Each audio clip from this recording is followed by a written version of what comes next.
Et c'est déjà la 6e vidéo consacrée au congrès de l'AICO. Courage, il en restera encore une et après le congrès est fini. Alors aujourd'hui, deux événements sur le plan scientifique. Le premier, c'est une conférence semi-plénière qui a été faite par le professeur Maureen Dollard de l'Université d'Australie du Sud et qui portait sur un concept qu'elle a développé qui s'appelle le Psychosocial Safety Climate, qu'on pourrait traduire par le climat de sûreté psychosociale ou le climat de sécurité psychosociale. Alors c'était une semi-plénière extrêmement dynamique et péchue dans la mesure où les positions de Maureen Dollard elles sont pas aseptisées. C'est-à-dire que je peux rien que vous dire le titre de la conférence.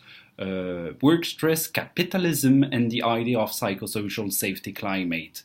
Stress au travail, capitalisme et l'idée d'un climat de sécurité psychosociale.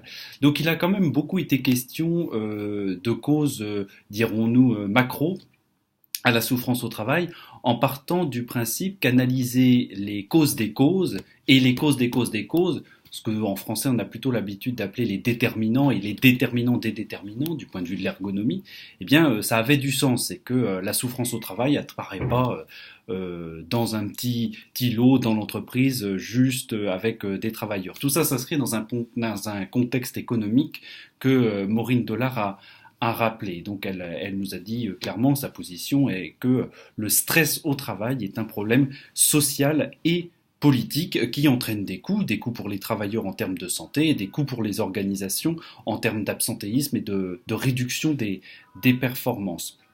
Donc c'est vrai que si tout le début de la conférence était extrêmement intéressant et je m'inscris assez dans ce sujet-là. Moi, je m'intéresse pas mal à la question, disons-le simplement, des risques psychosociaux. Et bien forcément, comme c'est un sujet que je connais bien, c'est en général sur ces sujets qu'on connaît bien qu'on a facilement des divergences d'appréciation et qu'on on peut ne pas épouser l'entièreté d'un point de vue d'un orateur. Parce que au-delà du décor planté, c'est vrai qu'après les méthodes déployées qui relèvent plus de la psychométrie, il y a une sirène qui passe, bon, ça vous met dans l'ambiance. Je disais donc que les méthodes développées relèvent en général un peu plus de la psychométrie, c'est-à-dire des questionnaires sur des grandes populations, et ne s'intéressent pas tellement au travail réel, qui est vraiment quelque chose qui pour moi est indispensable. Mais, et là ça fait tout de suite le lien avec mon deuxième point, il y avait une session dédiée à ça que j'organisais et donc alors moi je voulais appeler ça session clinique du travail mais évidemment personne n'aurait rien compris et on n'aurait eu aucun Pékin dans la salle. Alors il a fallu trouver un titre forcément en anglais, donc ça a donné un truc du genre Micro-Level and Clinical Approaches for Managing Psychosocial Risks, Qualitative Approaches. C'est un peu long, c'est un peu bizarre, enfin bon bref. Mais il y a des gens qui sont venus et même la salle était pleine. Alors vous me direz, encore une fois, c'est facile quand la salle fait 20 sièges, mais j'ai le souvenir d'une session équivalente à Séoul il y a 3 ans, qui n'avait pas eu du tout le même succès. Hein. Par les orateurs, il n'y avait pas eu grand monde dans une session un peu équivalente. Et donc, à force de persévérance pour faire porter la voix de des cliniques du travail françaises, eh bien, il faut de la persévérance et ça a porté ses fruits parce qu'il y a eu plein de gens intéressés. Donc, ça m'encourage à continuer à proposer ça. Donc,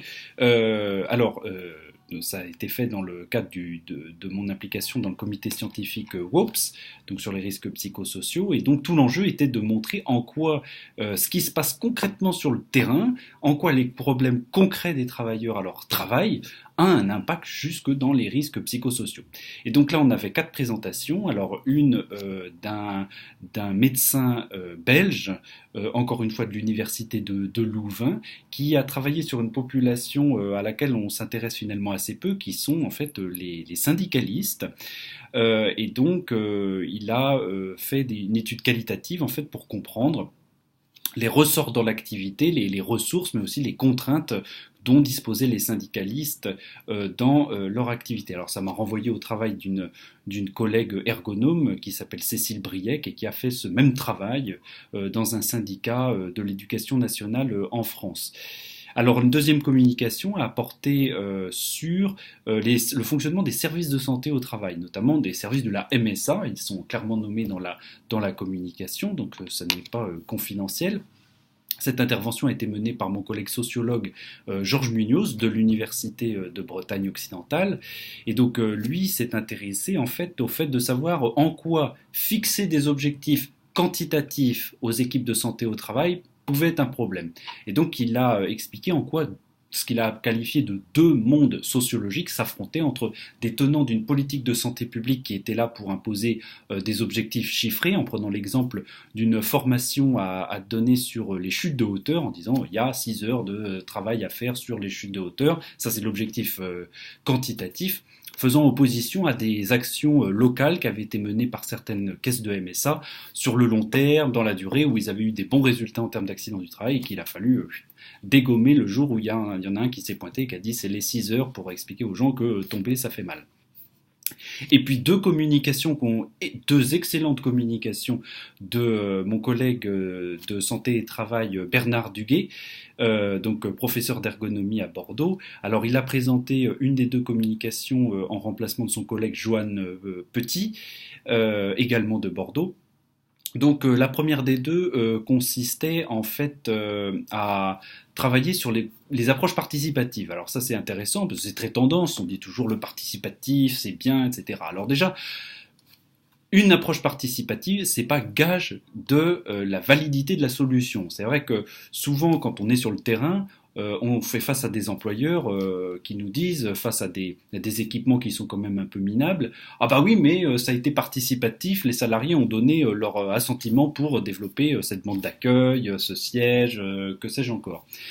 Bah déjà non, le participatif est pas gage de la réussite du projet et c'est pas le participatif ne permet pas forcément de faire l'économie du recours à un professionnel de l'ergonomie, de l'étude de l'organisation de travail, du médecin du travail, du toxicologue, enfin tous les professionnels de la santé au travail. Ils doivent être en background, ils doivent être à faire le lien, mais ils ne peuvent pas être absents de la démarche. Donc là, l'exemple concret, c'était une intervention qui a été menée sur le design d'une banque d'accueil dans 280 agences bancaires.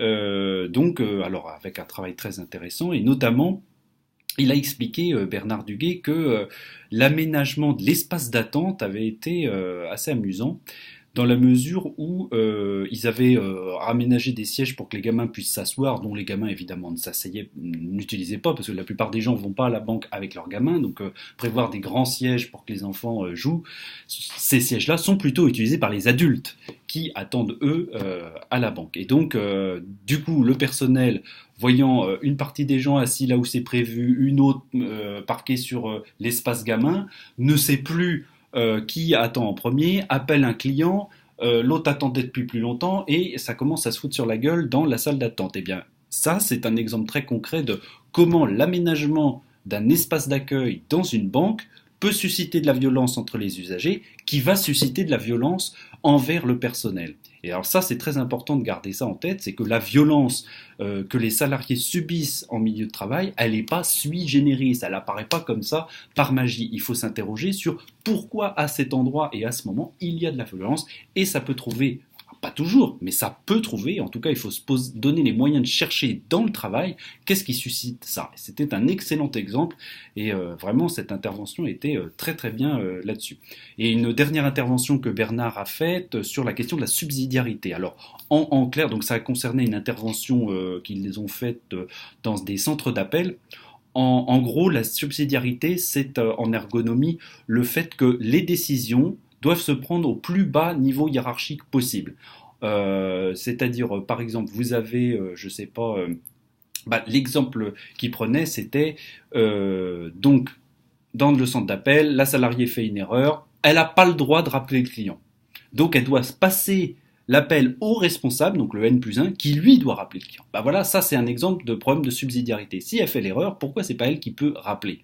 Donc voilà, et donc ça, ce genre de choses où on transfère toujours au N+1 une responsabilité, fait qu'au bout d'un moment, ça finit par arriver chez des gens du top management qui, eux, ont à gérer à des milliers de responsabilités différentes, et donc le problème se dilue, n'est jamais réglé, chacun a pu expérimenter, enfin chacun, toute personne qui est dans une organisation qui a une certaine taille, expérimente ça très facilement. Donc la subsidiarité, l'idée, elle est de revenir au plus bas niveau décisionnel possible. Si le salarié N0, il est capable de régler le problème, il a les compétences, il a la capacité d'arbitrage, et ben il faut le laisser faire. C'est ça un petit peu le message. Voilà, donc je vais conclure cette vidéo en vous annonçant les résultats que vous attendez tous de l'élection. Je pensais qu'on les aurait demain, mais on les a eu aujourd'hui. Alors, donc, je vous rappelle donc le fameux scrutin. Hein, donc, si vous l'aviez oublié, c'est que vous ne regardez pas les vidéos précédentes, hein, et je suis très déçu. Mais donc, il y avait 4 villes en compétition. Donc, je vous rappelle le Canada avec Montréal, l'Inde avec Mumbai, le Maroc avec Marrakech et la Thaïlande avec Bangkok. Eh bien, c'est mais il a glissé, j'avais prévu un super effet. Donc c'est le Maroc qui a gagné. Donc Shakira, ah oui, non, oui, voilà, c'est à l'envers. Shakira leur a porté chance. Donc l'équipe du professeur El Kolti donc organisera le prochain congrès, donc enfin le prochain, donc celui de 2024. Donc il va falloir cumuler les badges. Voilà. Donc à Marrakech après celui de Melbourne en 2021. Voilà, donc félicitations à l'équipe marocaine qui a fait donc du coup un bon boulot. Et donc on leur souhaite bonne chance parce que maintenant ils ont 6 ans devant eux pour organiser un truc pareil, accueillir plus de 2000 personnes, c'est un sacré bordel. On leur souhaite bien du courage et bonne chance et un grand succès pour leur organisation. Très bonne journée à toutes et à tous et à bientôt.